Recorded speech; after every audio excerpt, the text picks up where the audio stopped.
Dicen que todo hombre tiene un precio, pero cuando ofrecieron dinero a Jorge Negrete para callar, el silencio se convirtió en su mayor desafío.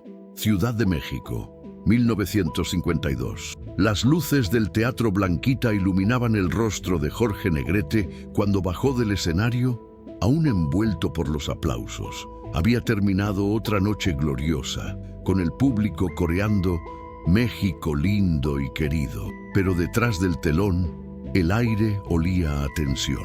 En un rincón oscuro, un periodista joven lo esperaba con un sobre cerrado. «Señor Negrete, lo buscan de parte de un productor importante. Dicen que es urgente». Jorge lo tomó sin responder. El sobre pesaba más de lo normal. Dentro había fotografías, una nota anónima y una cantidad generosa de billetes nuevos. En la nota, una frase helada: «Para que esta historia nunca salga a la luz». Por un instante, el corazón del charro se detuvo. Las fotos mostraban un encuentro privado con una cantante famosa, Elena de Castro, en una cena discreta del Hotel Regis. No había nada indecente, pero bastaría para desatar una tormenta mediática en un país donde la moral pública pesaba más que la verdad. Negrete cerró los puños. El dinero no le impresionaba, pero la amenaza sí. Él sabía quién movía los hilos, un empresario de la Radio Nacional conocido por manipular reputaciones a cambio de favores políticos. Esa noche, Jorge decidió no dormir. Caminó solo por la Avenida Juárez, con el sombrero ladeado y la mirada clavada en los faroles que reflejaban su duda. Si callaba, se salvaba. Si hablaba, lo perdería todo. El rugido lejano de un tranvía acompañó su pensamiento. «No voy a permitir que compren mi nombre, pero necesito que el mundo sepa la verdad, sin que ellos lo sepan». De regreso en su casa, encendió su grabadora de cinta, la misma con la que solía ensayar canciones, y dijo con voz grave: «Si estás escuchando esto, significa que intentaron silenciarme». Aquella grabación sería solo el comienzo de un misterio que décadas después seguiría sin resolverse. Los días siguientes, el rumor se esparció por los estudios de Churubusco como pólvora encendida. Entre bambalinas, algunos susurraban que Negrete estaba metido en problemas con gente poderosa. Otros decían que se había negado a cantar en un evento oficial, lo que en esos años podía costarle la carrera. Una mañana, mientras ensayaba una escena de Dos tipos de cuidado, un hombre trajeado se le acercó con paso calculado. Su voz era baja, pero firme. «Señor Negrete, vine a hacerle una propuesta que le conviene. No queremos problemas, solo discreción». El hombre colocó sobre la mesa un nuevo sobre, más grueso que el anterior. Jorge lo miró sin tocarlo. «¿Y si no lo acepto? Entonces la prensa recibirá ciertas fotografías y usted perderá mucho más que dinero». El silencio se volvió pesado. El actor lo observó con los ojos de quien ya ha visto demasiado. «Dígale a su jefe que hay cosas que no se compran, ni mi voz, ni mi conciencia». El hombre sonrió apenas, como si esa respuesta estuviera prevista. Todos dicen eso antes de caer. Negrete se inclinó hacia él, bajó el tono y replicó: «No caigo, señor. Yo canto, y cuando canto me levanto más alto». Horas después, Jorge fue visto entrando al estudio de grabación XCW Radio. Llevaba una caja pequeña bajo el brazo. Allí pidió al técnico de confianza, Ramiro, que le guardara una cinta con la etiqueta «Ensayo, no borrar». Ramiro asintió sin hacer preguntas. Nadie sabía que en esa cinta no había música, sino una confesión. Los nombres de quienes intentaban sobornarlo, las fechas y los motivos detrás del chantaje. Esa misma noche, Elena de Castro lo visitó en su casa. Al verlo tenso, le dijo con ternura: «Jorge, esto puede arruinarte. ¿Por qué no te quedas callado?». Él la miró, con una mezcla de tristeza y orgullo. «Porque el silencio también mata, Elena. Mata despacio, pero mata». Ella lloró. Él encendió un cigarro y miró por la ventana hacia un México envuelto en luces y sombras.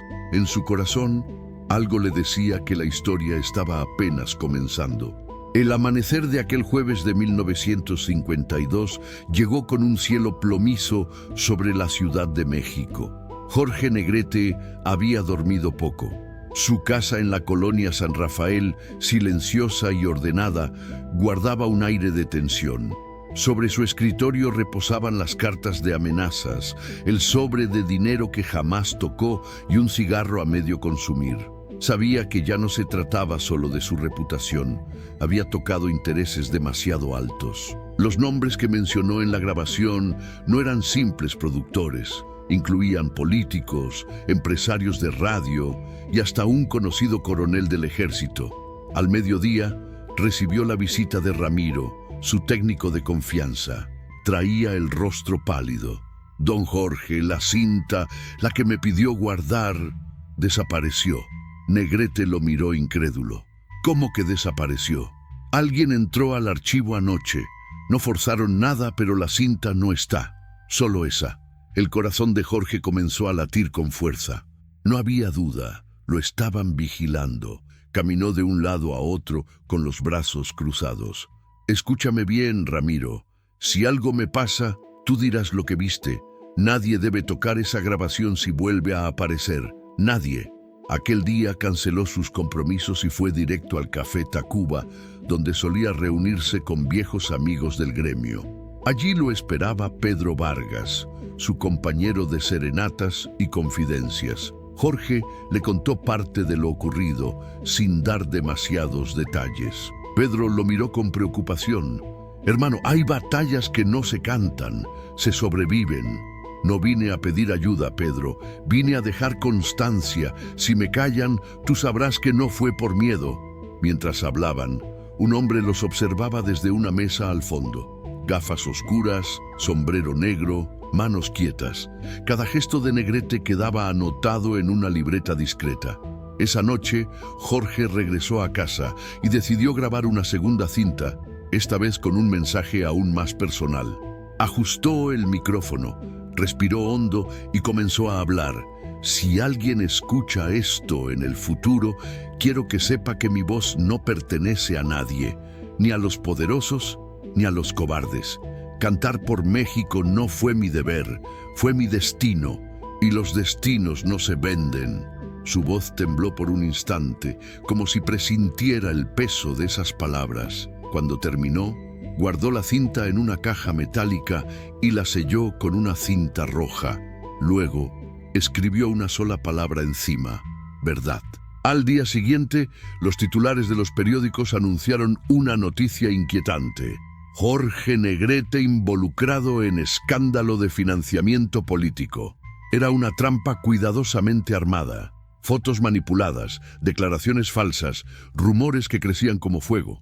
En cuestión de horas, su nombre estaba en todas las redacciones del país. El actor no respondió públicamente. En cambio, se presentó en la Secretaría de Gobernación. Entregó una carta sellada y dijo al oficial de turno: si algo me sucede, abra esto. El oficial lo miró sin entender. ¿Sucederle? ¿A usted? Todos tenemos enemigos, joven, pero algunos no perdonan la verdad. Esa tarde, mientras conducía su Chevrolet azul por la calzada de Tlalpan, notó un coche negro siguiéndolo. Aceleró. Las luces se reflejaron en el retrovisor. Dobró por una calle lateral, pero el coche continuó detrás. En ese instante, entendió que la cinta perdida no solo contenía palabras, era una sentencia. Detuvo el auto frente a una vieja casa abandonada. Entró y esperó en la penumbra. Cuando las puertas del otro vehículo se abrieron, Jorge respiró hondo y murmuró para sí: no podrán callarme, aunque me quiten la voz. El eco de esa frase quedó suspendido entre las paredes vacías, y cuando el ruido de los pasos se acercó, una sombra se proyectó sobre su rostro decidido. Afuera, la lluvia comenzaba a caer sobre el empedrado, como si el cielo llorara lo que estaba por venir. La lluvia no cesó durante horas. El pavimento de la colonia San Rafael reflejaba los relámpagos como espejos rotos, y la prensa, hambrienta de escándalo, comenzaba a merodear los estudios de filmación con cámaras y libretas. Jorge Negrete, en cambio, estaba en silencio, refugiado en una habitación que olía a humedad y miedo. Había logrado escapar de los hombres del coche negro, pero sabía que no por mucho tiempo. Llevaba consigo la caja metálica con la cinta marcada como verdad. La protegía como si fuera un tesoro. Desde la ventana vio pasar a un par de agentes del gobierno. No los conocía, pero intuía que no eran simples curiosos. Esa misma noche, Elena de Castro llegó a buscarlo. Traía los ojos rojos de llorar. Jorge, están diciendo que desapareciste con dinero del partido, que huyes de la justicia. Esto es una locura. Eso quieren, Elena, que parezca que soy culpable, para que el país olvide quién lo es de verdad. Ella le tomó las manos con desesperación.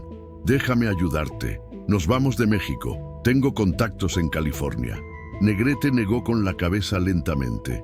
¿Y dejar que ellos ganen? No, mi amor. Lo único que tengo es mi palabra, y si me la quitan, me borran del alma de este país. El trueno retumbó tan fuerte que hizo vibrar los vidrios. Jorge se levantó, tomó un abrigo y le entregó la caja metálica. Escúchame bien. Si algo me pasa, lleva esto a la estación XCW. Pide por Ramiro. Él sabrá qué hacer. ¿Qué contiene? Mi última canción, pero no de amor. Ella comprendió. Lo abrazó con fuerza. Afuera, la lluvia se convirtió en tormenta. Horas después, Negrete condujo hasta el Estadio Nacional, donde lo esperaban para una entrevista en vivo. Contra toda recomendación, decidió enfrentar al país. Subió al escenario, empapado, y miró directamente a las cámaras. Su voz, firme pero cansada, resonó por todo México. Se ha dicho mucho sobre mí, pero hay cosas que ni el oro ni el poder pueden comprar. Yo no canto por fama, canto porque mi voz le pertenece al pueblo. El público aplaudió sin entender el alcance de sus palabras, pero en los estudios de radio, algunos rostros se tensaron. Los nombres que temían su testimonio sabían que el mensaje era una advertencia. Esa madrugada, de regreso a casa, un accidente fue reportado en la calzada de Tlalpan. El automóvil de Jorge Negrete había chocado contra un poste.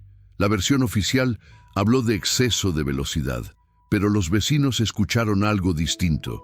2 disparos antes del estruendo. El cuerpo fue hallado sin la caja metálica.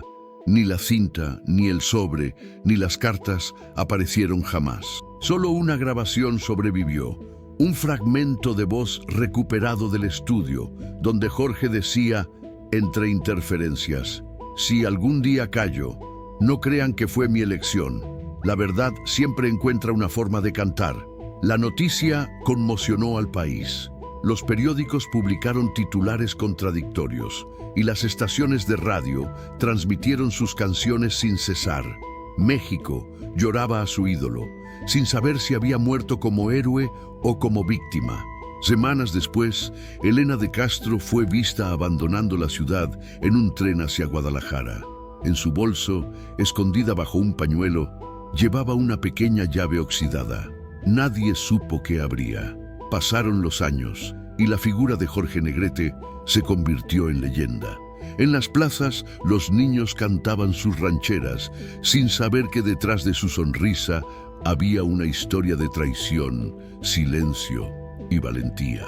El escándalo se desvaneció entre los recuerdos, pero algo permanecía suspendido en el aire, la sensación de que faltaba una verdad. En 1963, 11 años después de su muerte, un joven archivista llamado Raúl Domínguez comenzó a restaurar las grabaciones antiguas de la XCW. Entre decenas de cintas sin etiqueta, halló una oxidada, marcada con una palabra casi borrada, verdad. Curioso, la colocó en el reproductor. El primer minuto fue ruido. Luego, la voz inconfundible de Negrete rompió el silencio. Si escuchas esto, significa que la justicia tardó, pero llegó. No hablo para limpiar mi nombre, hablo para recordarte que un hombre solo muere cuando su verdad es olvidada. Raúl se quedó paralizado. En los siguientes minutos, Negrete mencionaba nombres de empresarios, un exministro y una red de corrupción vinculada a la censura cultural. No acusaba con ira, sino con una serenidad que estremecía. México no necesita héroes sin manchas, decía, necesita hombres que no teman ensuciarse las manos para defender lo correcto. El joven archivista comprendió que aquella cinta podía reescribir la historia, pero también sabía el peligro que implicaba divulgarla. Esa noche guardó una copia en su maletín y salió por la puerta trasera. 2 hombres lo siguieron, discretos. Durante días, Raúl vivió entre sombras hasta que contactó a Elena de Castro, ya retirada y viviendo en una pequeña casa en Tlaquepaque. Ella lo recibió con un temblor en las manos. Sabía que un día volvería esa voz. Raúl le tendió la cinta. ¿Qué quiere hacer con ella? Lo que Jorge hubiera querido, que el pueblo la escuche. Una semana después, la grabación fue transmitida en un programa nocturno de radio bajo el título Testamento de un charro. Nadie sabía su origen, pero la voz de Negrete resonó de nuevo en todos los hogares mexicanos. Muchos lloraron. Otros comprendieron que detrás del mito había un hombre que se negó a vender su conciencia. El gobierno intentó censurar la emisión, pero era demasiado tarde. La cinta se había copiado y distribuido en todo el país.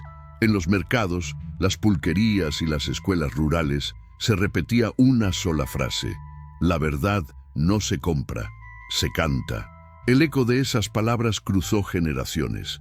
Años después, en una ceremonia en el Palacio de Bellas Artes, un locutor concluyó el homenaje con aquella misma grabación.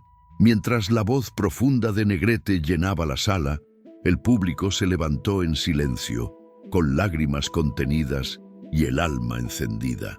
Elena, entre la multitud, cerró los ojos. En su bolso aún guardaba la pequeña llave oxidada. Sonrió. Nadie más sabía que esa llave abría una vieja caja metálica enterrada en el jardín del estudio, donde descansaban otras cintas inéditas, canciones, confesiones y un mensaje final.